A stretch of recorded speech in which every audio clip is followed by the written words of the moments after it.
Баршаңызға сәлем. Бүгін сіздермен сомен рецептін бөлісетін боламын. Рецепті көру үшін видеоның соңына дейін қараңыздар және арнама тіркелуді ұмытпаңыздар.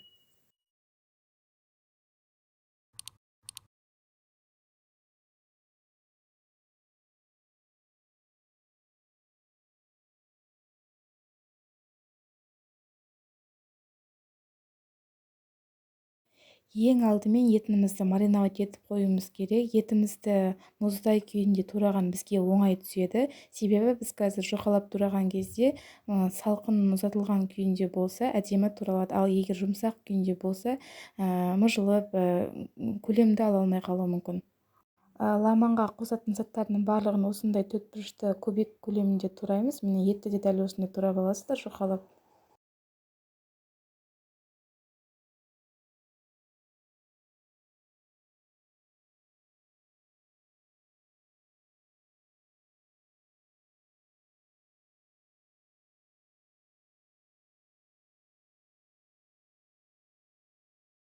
Туралған етімізді 2 ас қасық соевый соус және де 1 шай қасық крахмалды қосып, жақсылап араластырып, 1,5 сағаттай көлемінде маринад етіп қоясыздар. Крахмалды қосу себебіміз етіміз жұмсақ пісу үшін.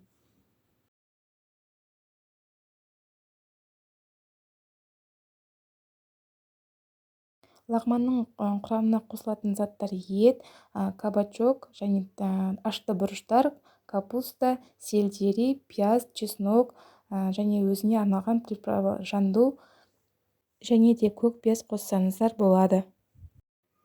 Ал енді қызып тұрған қазанымызға молырақ етіп майымызды құйып аламыз.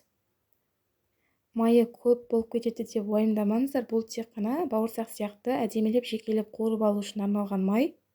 Ең бірінші кезекте 1,5 сағаттай маринадталған етімізді қуырып аламыз.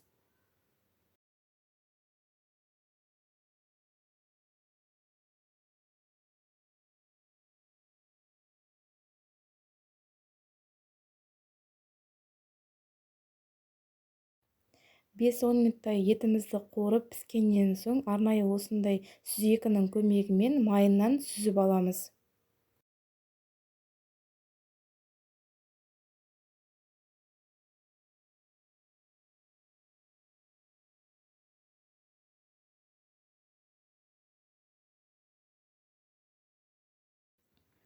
Дәл осы қызып тұрған майымызға капустаны және де кабачокты да жақсылап езіп алмай қуырып аламыз.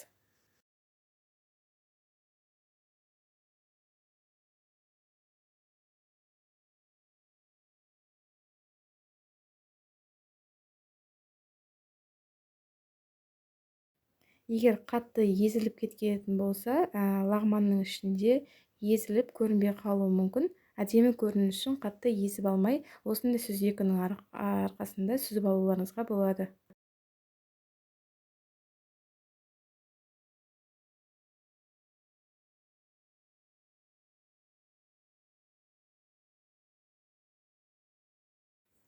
Келесі кезекте тағы да осы қызып тұрған майға қызыл, жасыл, ашты бұрыштарды қуырып аламыз.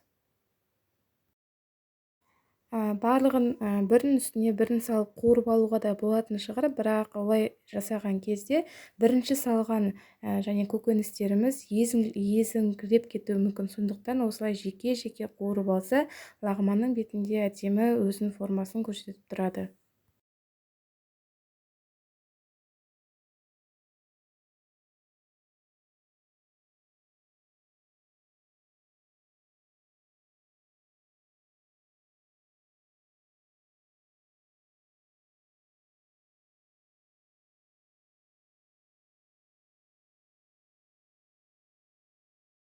Ендігі кезекте қазанымызды тазалап, жаңадан кішкене май құйып, бірінші пиязымызды қуырып аламыз.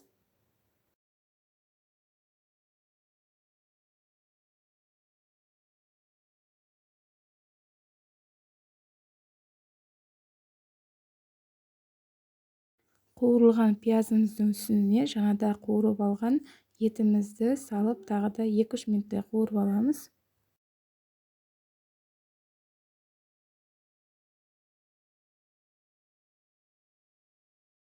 қуырылған ет пен пияздың үстіне ендігі соңғы кезектегі сельдерейді, жандуды, чеснокты және де көкпиязды қосып жақсылап тағы да 2-3 минут қуырып аламыз.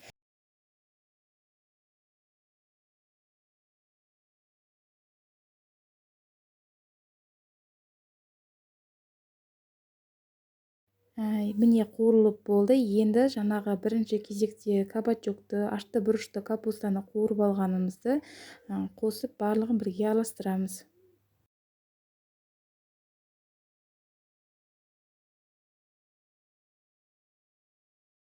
Дәміне қарай 1 шай қасық қара бұрыш, 1 шай қасық тұз саласыздар.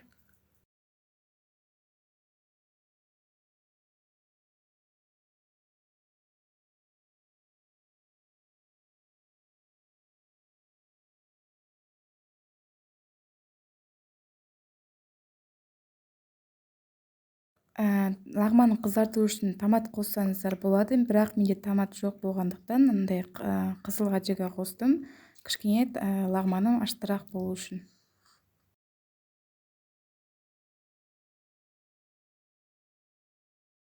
Ең соңғы кезең дайын пісірілген арнайы қолдан созылған осындай қамырымызды подливқа бір салып, жақсылап араластырып 5 минуттай қуырып алсаңыздар болады.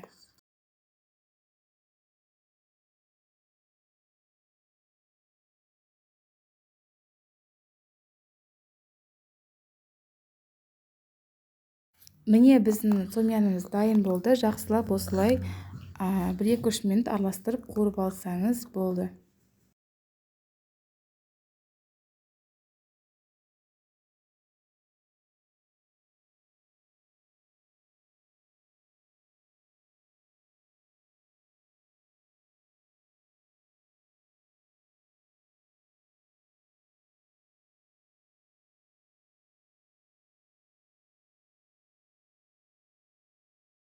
Міне үй жағдайында дайындаған сомян дайын болды. Дәмханада жейтін сомянымыздан ешқандай кемшілігі жоқ, керісінше дәмді болуы мүмкін. Ас болсын, сіздер де жасап көріңіздер және маған қолдау көрсетуді ұмытпаңыздар.